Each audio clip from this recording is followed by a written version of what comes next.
भाई जो गुरु वचन पे डट गे, कट गे फंद 84। भाई और बहनों, इन वाणियों के माध्यम से जितने भी संत महात्मा हुए हैं, चाहे वो काल पुजारी हैं, चाहे परमात्मा की भक्ति जिन्होंने की है थोड़ी बहुत, अब उन सब की संतों की, भक्तों की, नाथों की, ऋषियों की महिमा की गई है कि उनको भी हम आदर सम्मान दें, उनको भी हम सत्कार दें।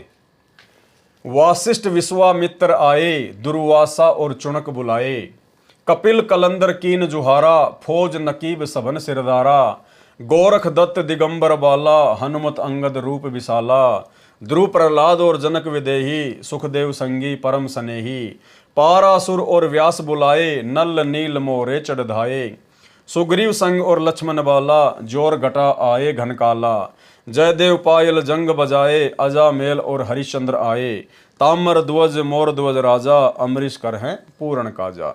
इनका सरलार्थ किया गुरुदेव ने। जैसा पूर्व में बताया है कि इस रामायणी की रचना विश्व के सभी देवताओं, देवियों, साधु संतों, ऋषियों, गणों तथा गंधर्वों तथा महान पुरुषों की महिमा तथा स्तुति करके, उनका सम्मान करके, उनको प्रसन्न करने के लिए की गई है। ऊपर दिए उदाहरण को ध्यान रखें तो इस रामायणी का सार आसानी से समझा जा सकता है कि उस 1.5 वर्ष के बच्चे को यह कह दे कि देखो लड़के ने मूसल उठा रखा है, वाह भाई वाह, तो वह खुश रहेगा। यदि उसकी प्रशंसा नहीं करेंगे, उसको नहीं सराहेंगे, तो वह रोने लगेगा, अन्य व्यक्तियों को बाधा कर देगा। जो कोई खास बातें कर रहे होते हैं, लड़का और कुछ हानि नहीं कर सकता, लेकिन शोर मचाकर शांति को भंग तो कर ही देगा। इसलिए इन सभी साधु संत महात्माओं की भी झूठी महिमा, फोकट महिमा यहां पर की गई है। क्या है? इसलिए उपरोक्त महात्माओं की प्रशंसा की है तथा स्तुति की है कि मैं उपरोक्त सब महापुरुषों का सत्कार करता हूं। इन्होंने अपने जीवन काल में बड़े बड़े शक्ति प्रदर्शन किए, जो आज भी प्रशंसा के लिए मिसाल हैं, उदाहरण है। क्या क्या किया? श्री वशिष्ठ ऋषि, श्री विश्वामित्र ऋषि, श्री दुर्वासा ऋषि, श्री चुनक ऋषि, श्री कपिल ऋषि जी, जो विष्णु जी के अवतार माने जाते हैं, सगड़ राजा के 60,000 पुत्रों को मारा। अब बताओ भाई और बहनों, असल जिंदगी में, असल लाइफ में हम भक्तों ने इनकी महिमा नहीं करनी है। इनके इन कुकृत्यों की हमने कोई प्रशंसा, कोई भी सराहना नहीं करनी है, क्योंकि जो जो इन्होंने कुकृत्य किए हैं वो मानवता के लिए अभिशाप थे। वो भक्ति मार्ग में भगत के लक्षण नहीं होते हैं। क्या क्या किया इन्होंने? गुरुदेव ने इनका नाम लिखकर बताया है। श्री वशिष्ठ, श्री विश्वामित्र, श्री दुर्वासा ऋषि, श्री चुनक ऋषि, श्री कपिल ऋषि जी, जो विष्णु जी के अवतार माने जाते थे। अब उस कपिल ऋषि ने क्या किया? सगड़ राजा के 60,000 पुत्रों को मारा था, इतनी शक्ति थी। अब बताओ, जिसने 60,000 आत्माओं का सत्यानाश कर दिया, अपने अहंकार में आकर, घमंड में आकर उनको मार दिया, सगड़ राजा के 60,000 पुत्रों को। अब ऐसे हत्यारे की हम महिमा करेंगे क्या? ऐसे हत्यारे की हम स्तुति करेंगे, उसकी वंदना करेंगे, उसकी आरती करेंगे? अरे भक्ति मार्ग में है ही नहीं ये। भक्ति मार्ग में तो ज्ञान है, दया भाव है। कबीरा आप ठगाइए और न ठगिए कोई, जो तोको काटा बोवे वाको बोतु फूल, तो ये फूल के फूल हैं, वाको है त्रिशूल। तो इसने तो भाई, कपिल ऋषि ने तो सगड़ के 60,000 पुत्रों को काट दिया था तलवार से। तो बताओ हम इसकी महिमा करेंगे क्या? लेकिन केवल इनको झूठा आदर सत्कार दिया जा रहा है, ताकि इनके पास में थोड़ी बहुत जो शक्ति बची हुई है भक्ति की, उससे ये हमारा कोई बिगाड़ा ना कर दें। बस सगड़ राजा के 60,000 पुत्रों को मारा था, इतनी शक्ति थी। दुर्वासा जी ने 56 करोड़ यादवों, श्री कृष्ण जी का वंश को नष्ट कर दिया था। अब बताओ, जिसने श्री कृष्ण भगवान के वंश को नष्ट कर दिया, दुर्वासा ऋषि ने 56 करोड़ यादवों को मरने मारने का आदेश देकर, तो ऐसों का हम सत्कार करेंगे क्या? सत्कार करेंगे हम ऐसों का। लेकिन केवल हमने गुरुदेव की आज्ञा मानकर इन वाणियों के माध्यम से इनकी झूठी प्रशंसा करनी है। बाकी इन्होंने ऐसा कोई कार्य नहीं किया जिससे कि इनकी महिमा हो या इनकी प्रशंसा की जाए। चुनक ऋषि ने राजा मानधाता की 18 श्रोणी, 18 करोड़ सेना का नाश किया। अब बताओ, 18 करोड़ सेना राजा मानधाता की चुनक ऋषि ने अपने वचन से नष्ट कर दी। और गुरुदेव ने क्या बताया? अब किसी जन्म में वो चुनक ऋषि बनेगा कुत्ता, और जितने 18 करोड़ लोग उसने मारे थे अपने वचन से, वो बनेंगे कीड़े और उसको नोच नोच के खाएंगे। तो बताओ, जो ऋषि अगले जन्मों में जो कुत्ता बनेगा और उसके सर में कीड़े पड़ेंगे, अब उसकी महिमा हम करेंगे क्या? अरे हमारी जीभ, हमारा मुख हमारे गुरुदेव की महिमा के लिए है और किसी के लिए नहीं है। तो केवल इनकी फोकट महिमा है यहाँ पर, बाकी हकीकत हमारे को बैकग्राउंड में गुरुदेव भगवान ने सत्संगों में समझा रखी है। चुनक ऋषि ने राजा मानधाता की 18 श्रोणी यानी 18 करोड़ सेना का नाश किया था। ये सब काल ब्रह्म की भक्ति में प्रमुख माने गए हैं, वाणियों में नामांकित है। ये सब महान साधक तथा बलवान हुए हैं। इन सब का मैं सत्कार करता हूँ, स्तुति करता हूँ, केवल झूठ मूठ में। अन्यथा स्तुति तो हमने केवल अपने गुरुदेव भगवान की करनी है, जो तीनों समय की आरतियों के माध्यम से करते हैं। ये सब महान आत्माएं, अब बताओ ये महान है क्या? ये ऐसे ऐसे उल्टे काम करने वाले हैं। 18 करोड़ लोग मार दिए, 56 करोड़ दुर्वासा ने मार दिए, 60,000 उस कपिल ऋषि ने मार दिए। तो ये महान काम किए इन्होंने। ये सब महान आत्माएं भक्तों के संपूर्ण कार्य कर देते हैं, जो इनकी क्षमता के अंतर्गत आते हैं। जैसे किसी विभाग में किसी कार्यवश जाते हैं, तो यदि छोटे बड़े अधिकारियों तथा अन्य कर्मचारियों को प्रणाम करके सत्कार करेंगे तो हमारे कार्य में सहायता करेंगे। यदि कार्य किसी एक या दो से होना है तो वे भी कार्य खुश होकर करेंगे तथा अन्य कोई बाधा नहीं करेंगे। यही सारांश उपरोक्त वाणियों के पठन पाठन का है।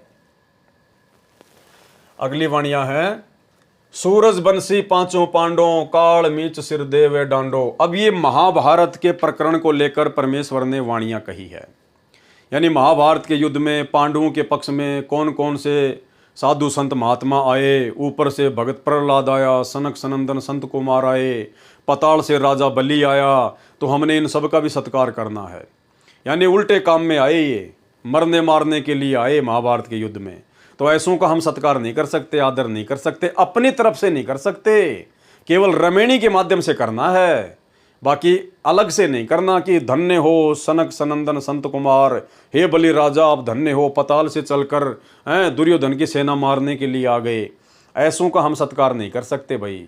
सत्कार होता है या तो अपने भगवान का, या जो भगत उस भगवान की भक्ति करता है अपने भगत भाई बहनों का, और किसी का आदर सत्कार हृदय से नहीं हो सकता। बाकी फॉर्मेलिटी के लिए परमात्मा ने वाणियां लिखकर दे दी, केवल रमेणी के माध्यम से हमने वाणियां बोलनी है, प्रतिदिन दोपहर का पाठ करना है, उसी में उनकी महिमा हो जाएगी।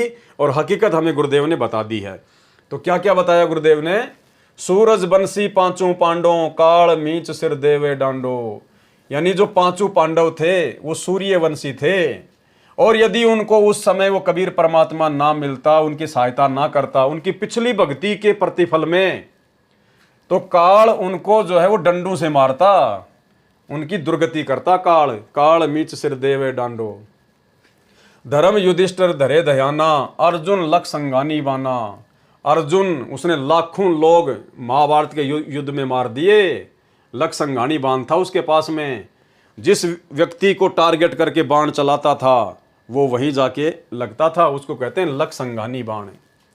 सहदेव भीम नकुल और कौंता, द्रौपदी जंग का दी न्योता। उस द्रौपदी ने उस लड़ाई का न्योता दिया काल प्रेरणा से, क्योंकि उसने दुर्योधन को कुबोल बोल दिए।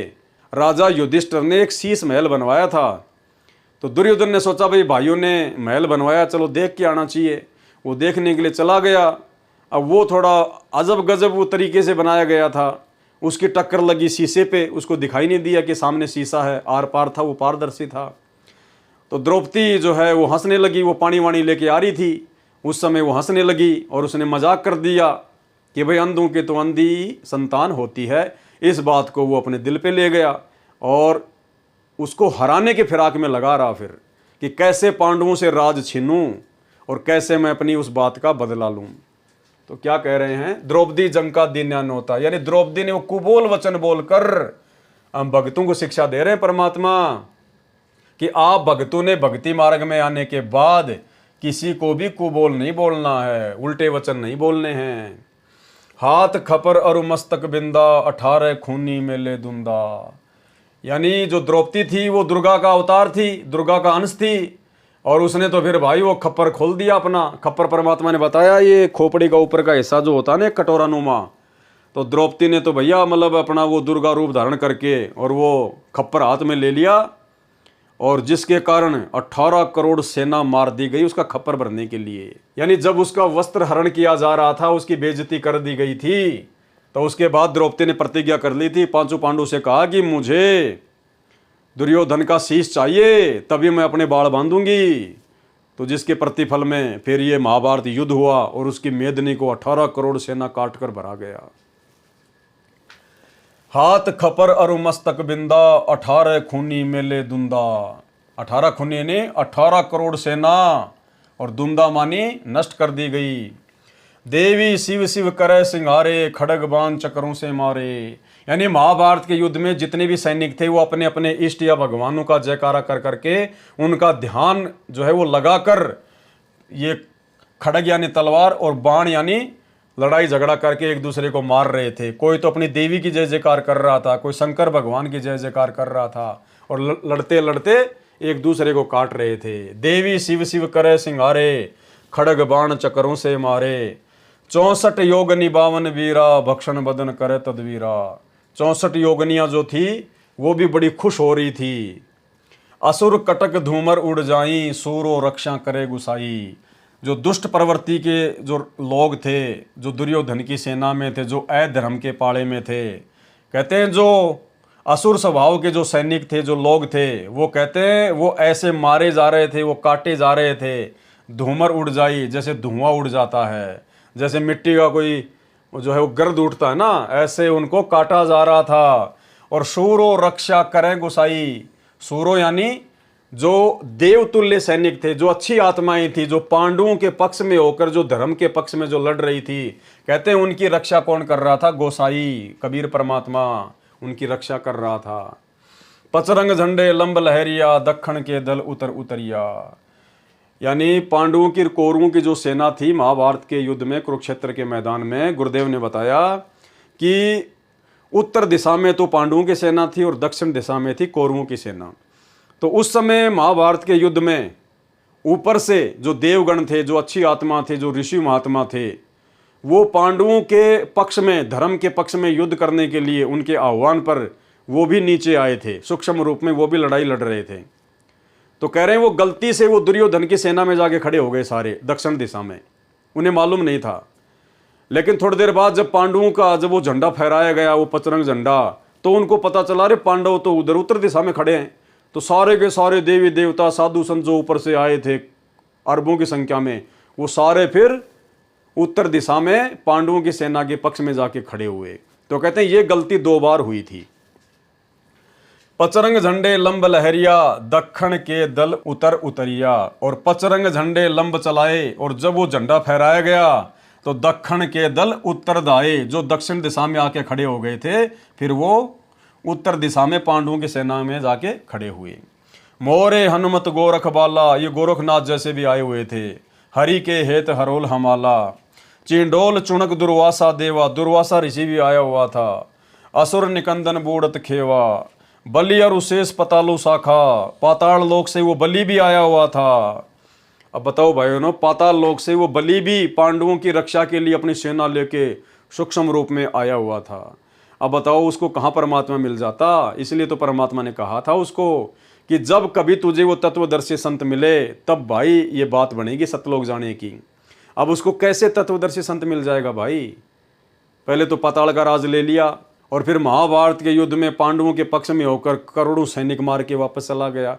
अब वो भोगना तो पड़ेगा, चाहे 1 मारो चाहे 1 करोड़ मारो, अब वो भोगना पड़ेगा। अब वो भोगने के लिए फिर गधा कुत्ता बनना पड़ेगा, सामान्य व्यक्ति बनना पड़ेगा, पता नहीं क्या क्या लफड़े। तो आप और हमारा सौभाग्य जो परमात्मा मिल गए। तो बलि और उशेष पतालों शाखा, यानी पाताल का राज लेकर भी अपने जो है ये कर्म ही फोड़ते हैं। सनक सनंदन सुरगों हाका, सनक सनंदन संत कुमार, ब्रह्मा जी के 4 मानस पुत्र भी आ गए पांडवों के पक्ष में लड़ाई लड़ने के लिए। अब बताओ जिस सनक सनंदन संत कुमार की इतनी प्रशंसा हो रही थी शुरू में इसी रमणी में कि वो 5 वर्ष की उम्र मांगी उन्होंने कि इससे ज़्यादा उम्र हम नहीं जो है वो मांगेंगे, क्योंकि फिर विषय वासनाएं जो है वो प्रबल हो जाती हैं, भक्ति नहीं हो पाती है। तो भक्ति के लिए तो इन चारों ने ब्रह्मा जी से 5 वर्ष तक में रहने की उम्र मांगी कि 5 वर्ष से ज़्यादा हमारी आयु ना हो, हमारा शरीर ना हो। हैं, और यहाँ पर लड़ाई झगड़ा करने आ गए महाभारत के युद्ध में पांडवों की तरफ से दुर्योधन की सेना मारने के लिए। अरे भक्ति के लिए मांगा था ना वो शरीर, तो भक्ति करते बैठ के अपनी, लेकिन काल करने नहीं देता। जब तक संत के शरण में नहीं आएंगे, तत्वदर्शी संत के शरण में नहीं आएंगे, और जब तक उनके मुख कमल से ये अनमोल तत्व ज्ञान सुनने को नहीं मिलेगा, तब तक भाई और बहनों भक्ति आसपास भी नहीं होती है। तो वही सनक सनंदन और संत और कुमार, ये चारों ब्रह्मा जी के पुत्र अपने कर्म फोड़ने के लिए आ गए महाभारत के युद्ध में।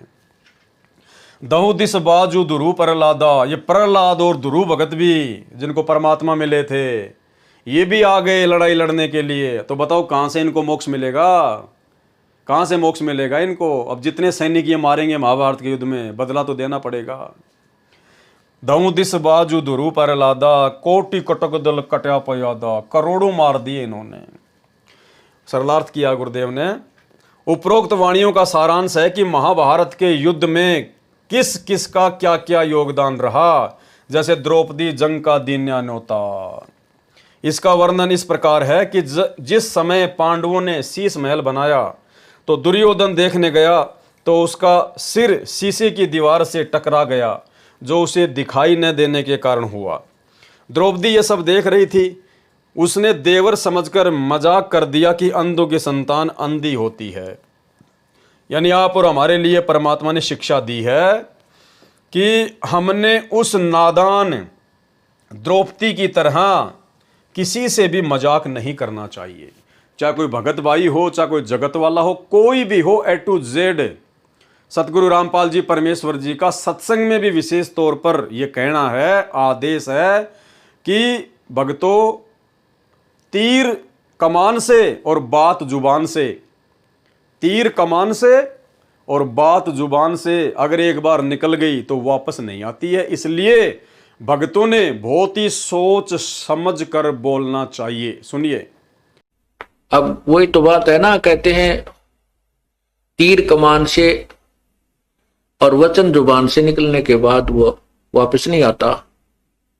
तो सोच समझ कर हमने हर क्रिया बोल चाल करनी चाहिए।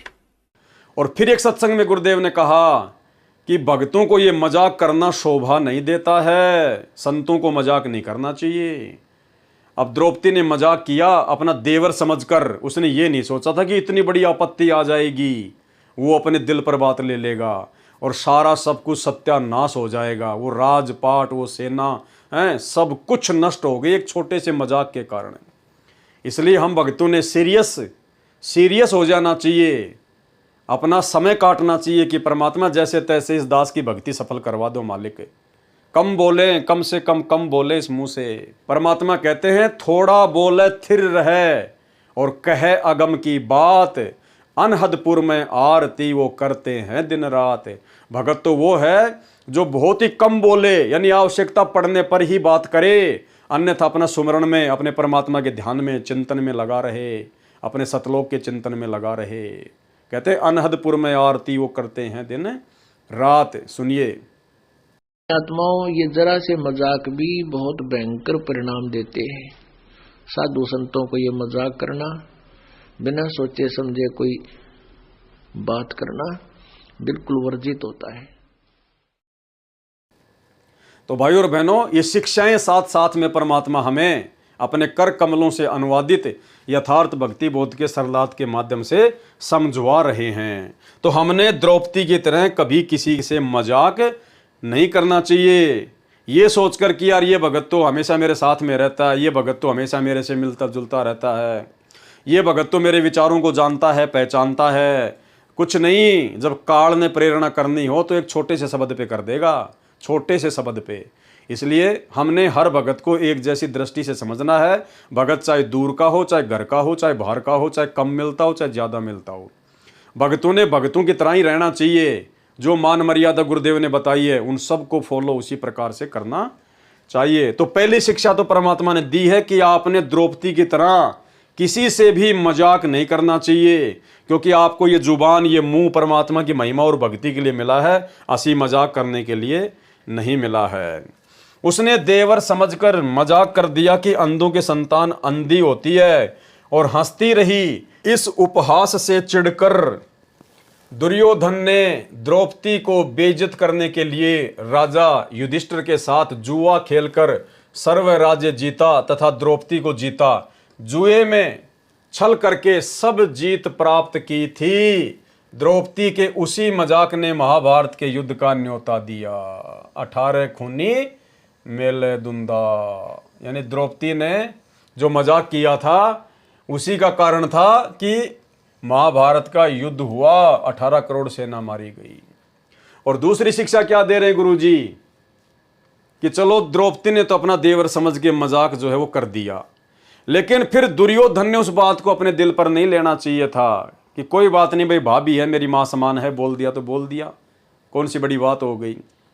तो फिर गुरुदेव हमें दूसरी शिक्षा दे रहे हैं कि यदि गलती से कोई भगत या कोई भी व्यक्ति अगर आपका मजाक उड़ा दे, आपका उपहास उड़ा दे, आपको भला बुरा कह दे, तो फिर आप भगतों ने सच्चे संत की शरण में आने के बाद फिर आपने उनकी बातों को अपने दिल पर नहीं लेना है, ये सोचकर कि कोई बड़ी बात नहीं भाई, आज से पहले ना जाने मैं कुत्ता भी रहा हूं, मैं गधा भी रहा हूं, मैं भिखारी भी रहा हूं, मैं चोर भी रहा हूं, और ना जाने लोगों ने मेरी कैसी कैसी बेइज्जती की है। नंगा घूमा करता था, टट्टी पेशाब में मैं सना रहता था, गधा बन के, बैल बन के, भैंस बन के मैं कीचड़ में पड़ा रहता था, अपने पेशाब में लिपटा रहता था।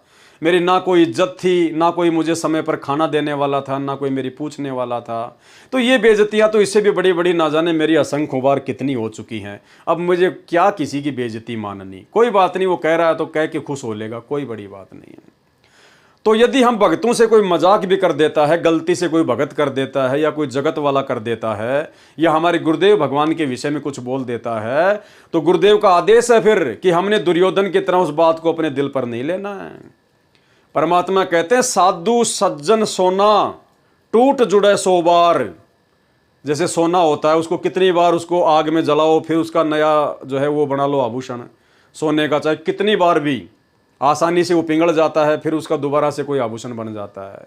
साधु यानी भगत और सज्जन यानी अच्छी आत्मा। कहते हैं साधु सज्जन सोना टूट जुड़े 100 बार, और दुर्जन कुंभ कुम्हार का एक धक्के दरार। भगत को कुम्हार के पके हुए घड़े की तरह नहीं होना चाहिए कि एक बार टूट गया तो टूट गया, फिर उसका दोबारा से घड़ा नहीं बन सकता। भगत को तो सोने की तरह होना चाहिए, चाहे कितनी बारी तोड़ मरोड़ के नया आभूषण बना लो। यानी भगत ने किसी के भी अपशब्दों को अपने दिल पर नहीं लेना चाहिए, और यदि किसी ने अपशब्द बोल दिए तो हमने उसके प्रति अपने दिल में, अपने मन में कोई ईर्ष्या, कोई बैर भाव, कोई शत्रुता का भाव नहीं लाना चाहिए कि कोई बात नहीं भाई, पहली बात तो हम भगत हैं, और भाई अगर इसने कह भी दिया कोई बड़ी बात नहीं, हमारे ऊपर तो उनकी बातों का असर होता नहीं है। दूसरा, अगर ये कह रहा तो कह रहा, ये अपनी जुबान खुद गंदी कर रहा, मेरा कुछ बिगड़ना नहीं है, क्योंकि परमात्मा कहते हैं कि भक्ति बीज बिन से नहीं, चाहे आए पड़ो सो झोल, और जय कंचन बिष्टा गिरे घटे न ताको मोल। कि जैसे सोने को अगर कोई लेटरिंग में डाल दे, या सोने को यदि कोई गोबर कह दे, तो उसके गोबर कहने से सोने की कीमत कम नहीं होती है। तो इस प्रकार विचार करके हम भक्तों ने बिल्कुल किसी की बात को सीरियस लेना ही नहीं चाहिए। अब जैसे कोई कुत्ता है, और कुत्ते को अगर कोई कह दे कुत्ता, ए त्योल त्योल इधरा इधरा, या बग बग, या चाहे उसको धमका दे, वो कुत्ता सीरियस नहीं लेता किसी की बात को, कोई सीरियस नहीं लेता, क्योंकि उसको पता ही नहीं है, उसके अंदर वो सेंस ही नहीं है कि मेरी बेइज्जती कर रहा है। तो हमने इस प्रकार वो काट के, वो जो सेंस हैं वो हमने काट देनी चाहिए, वो नसें हमने काट देनी चाहिए। काटने का मतलब कि ब्लेड लेके नहीं काट देना, कहीं मेरे को कल को मुकदमा करवा दो। काटने का मतलब है कि परमात्मा के ज्ञान से हमने काट के उन कुविचारों को अपने दिलो दिमाग से बाहर निकाल देना चाहिए कि मेरे गुरुजी ने जो मुझे अनमोल ज्ञान दे दिया, हमें तो सतलोक जाना है, सदा सदा के लिए गंदे लोग को छोड़ना है। और ये जितने भी लोग हमें दुखी कर रहे हैं, कोई या कोई परेशान कर रहा है, तो भाई हमारे लास्ट दुख हैं, लास्ट परेशानियां हैं, ये सोचकर हमने सहन करना है कि यदि आज मान लो हम गुरुजी की शरण में ना होते, आज यदि हम ये मोक्ष वाली भक्ति प्राप्त ना होती, तो हमारे असंख्य मानव जन्म होते, और उन मानव जन्मों में या दूसरी योनियों के जन्मों में हम लोग बेइज्जत होने थे, गधे बन के, कुत्ते बन के, सुअर बन के, हमारी कोई वैल्यू नहीं, कोई इज्जत नहीं। और आज गुरुजी मिल गए, हमारे इसी जन्म को लास्ट जीवन बना दिया, तो भाई ये काल प्रेरणा से जो असंख्य जन्मों में जो हमने प्राप्त करने थे गुरु जी की शरण के बिना, और जो कष्ट हमारे ऊपर आने थे, वो सारे कष्ट हमारे गुरु जी हल्के करके इसी जन्म में ला रहे हैं, क्योंकि ये जन्म हमारा लास्ट जन्म हमारे गुरुदेव भगवान ने निर्धारित कर दिया। तो कोई दिक्कत नहीं, अगर थोड़े बहुत कष्ट समस्या आ रही हैं तो बिना भक्ति के जो आगे आने वाले जन्मों में समस्या आनी थी उनकी तुलना में तो आज कुछ भी समस्या नहीं है। और समस्या भी है तो साथ में भाई समस्या का बाप भी तो है, समर्थ भी तो हमारे साथ में है, परमात्मा भी तो हमारे साथ में भी है। तो जो भक्ति हमारे को गुरु जी ने दे दी, अगर मर्यादा में रह के करेंगे तो समस्या हमारा कुछ भी बिगाड़ नहीं पाएगी। तो इस आधार से भाई और बहनों, हम भक्तों ने भक्ति मार्ग पर गुरुदेव के ज्ञान को आधार बनाकर चलना है, आसान बनाना है। अन्यथा किसी की बात को अपने दिल पर लेके भाई साहब वैर भाव पालोगे तो परमात्मा कहते हैं एक शत्रु एक मित्र है, भूल पड़ी रे प्राण, यम की नगरी जाएगा शब्द हमारा मान। तो हमने ये गलतियां नहीं करनी है। उसी मजाक ने महाभारत के युद्ध का न्योता दिया, अर्थात आप ही काल बुला लिया द्रौपदी ने मजाक करके। कोई देवी का पुजारी था, कोई शिव का, सैनिक अपने अपने इष्ट का सुमरण भी कर रहे थे और आपस में लड़ भी रहे थे, क्योंकि वाणी हमने पढ़ी ना अभी। तो क्या कह रहे हैं कि जो लड़ाई जो कर रहे थे जो सैनिक, वो अपने अपने, कोई देवी का पुजारी था, कोई शिव का था, सैनिक ने अपने अपने इष्ट का सुमरण भी कर रहे थे और आपस में लड़ भी रहे थे। 64 योगनी 52 वीरा, 64 योगनी हैं जो शक्ति युक्त देवियां हैं तथा 52 वीर हैं जो शक्ति युक्त देव हैं। ये 33 करोड़ से अन्य हैं, यानी ये 64 योगनी और 52 वीर जो शक्ति युक्त देव और देवियां हैं, ये 33 करोड़ देवी देवताओं से अन्य हैं। जो पांडवों के पक्ष में लड़ रहे थे, हनुमान जी, गोरखनाथ, चुणक, दुर्वासा जी आदि सब ऋषि तथा बलवान योद्धा पांडवों के पक्ष में थे, क्योंकि पांडव भगत थे, कौरव राक्षस रूप धारण किए थे। देखो पांडवों को परमात्मा ने क्या कहा है? भगत कहा है। क्यों कहा है? जबकि पांडव तो परमात्मा की शरण में भी नहीं थे, पांडवों का गुरु तो श्री कृष्ण जी था। तो परमात्मा ने पांडवों को भगत क्यों कहा? धर्म के पक्ष में क्यों कहा? क्योंकि पांडव किसी न किसी जन्म में कबीर परमेश्वर सतगुरु रामपाल जी की शरण में थे, और उनकी उस भक्ति के प्रतिफल में परमात्मा ने इतनी व्यवस्था, महाभारत के युद्ध में दुर्योधन से लड़ने के लिए उनके पक्ष में इतने योद्धा खड़े करके परमात्मा ने उनकी हेल्प की, उनकी रक्षा की। अन्यथा काल उनको भी उसी दुर्गति से महाभारत के युद्ध में मारता। क्योंकि पांडव भगत थे, कौरव राक्षस रूप धारण किए थे, इसलिए जो स्वर्ग पताल में थे वे सब पांडवों के पक्ष में कुरुक्षेत्र के मैदान में गुप्त रूप में आकर कौरवों की सेना का नाश कर रहे थे। बलि पाताल से आए, बलि राजा कहाँ से आया? पाताल से। तथा सनक, सनंदन, सनातन और संत कुमार जो ब्रह्मा जी के 4 मानस पुत्र हैं, वो कहाँ से आए? वो स्वर्ग से आए, वहीं से हुंकार भरकर आए। द्रौपदी के हाथ में खप्पर, मृत व्यक्ति के सिर का ऊपर की कटोरी नुमा खोपड़ी लेकर, मस्तिष्क के ऊपर बिंदी लगाकर, दुर्योधन को कुबोल बोलकर 18 क्षोणी 18 करोड़ सेना का दुंदा अर्थात नाश कर दिया। यानी द्रौपदी को परमात्मा ने दुर्गा का अवतार बताया, दुर्गा का अंश बताया। तो परमात्मा कह रहे हैं कि दुर्गा ने सारा कार्य द्रौपदी के रूप में काल प्रेरणा से 18 करोड़ की सेना का समूल नाश करवाया। धुंधा यानी नाश करवा दिया। अर्जुन ने लक्ष्य संघाणी अर्थात जिसको लक्ष्य बनाकर बाण छोड़ा जाता था, उसी के संहार करने वाले बाण से शत्रुओं की सेना को मारा। राक्षसों की सेना अर्थात कौरवों के पक्ष में तथा पांडवों के पक्ष में जो भी राक्षस दुष्ट सैनिक थे, वे सेना दल, कटक दल शस्त्रों से मारे जा रहे थे। उनकी ध्रुम धुंध की तरह राख हवा में उड़ रही थी। तथा सूरों रक्षा करे गोसाई, तथा सूरों अर्थात अच्छे देव स्वरूप सैनिकों की रक्षा गोसाई अर्थात परमेश्वर जी कर रहे थे। कुरुक्षेत्र के मैदान में उत्तर दक्षिण में दोनों सेनाएं थी। उत्तर में पांडवों की तथा दक्षिण में कौरवों की सेना थी। जो देव तथा महान आत्मा स्वर्ग से वहां पांडवों के पक्ष में आए थे, वे दक्षिण में खड़े हो गए। जब पांडवों के पक्ष उत्तर में 5 रंग के झंडे ऊपर उठाकर लहराए, तब उनको ज्ञान हुआ तो वे दौड़कर उत्तर वाले मैदान में आ गए। ऐसा 2 बार हुआ था।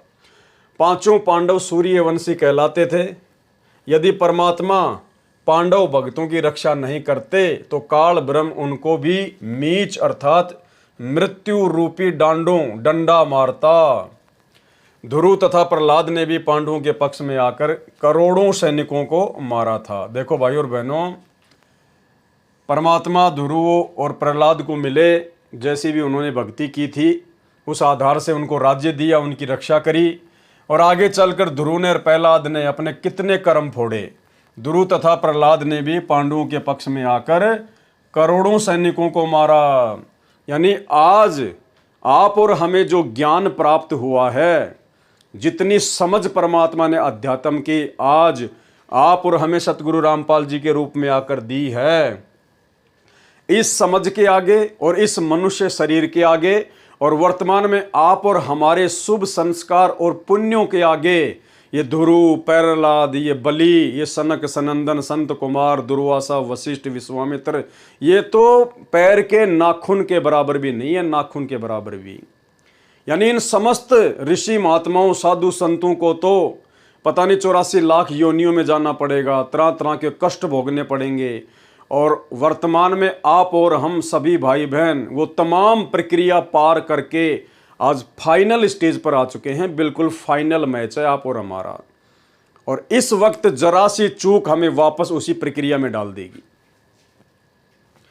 विचार विमर्श, परमात्मा कह रहे विशेष ध्यान देना, यदि वर्तमान में कोई भगत गलत भक्ति कर रहा है या भक्ति ही नहीं करता, उस पर आपत्ति आती है, तो पूर्व जन्म की भक्ति यदि शेष है तो पूर्ण परमात्मा उसकी रक्षा करता है। इससे उसको ये भ्रम हो जाता है कि हम जो वर्तमान में भक्ति कर रहे हैं उसी से लाभ मिल रहा है। जैसे पांचों पांडव थे, उनकी पूर्व जन्म की भक्ति शेष थी जब कभी वो संत रामपाल जी की शरण में थे, कबीर परमेश्वर की शरण में थे, और उसी भक्ति के प्रतिफल में महाभारत के युद्ध में परमात्मा ने उनकी रक्षा करी। और पांडवों को ये लग रहा था कि हमारे पक्ष में तो श्री कृष्ण जी खड़े हैं, हमारी रक्षा तो श्री कृष्ण जी ने की है। तो परमेश्वर कहते हैं ये उनको भ्रम होता है। भाई जो गुरु वचन पे डट गे, कट गे फंद 84 के, कट गे फंद 84 के, कट गे फंद 84।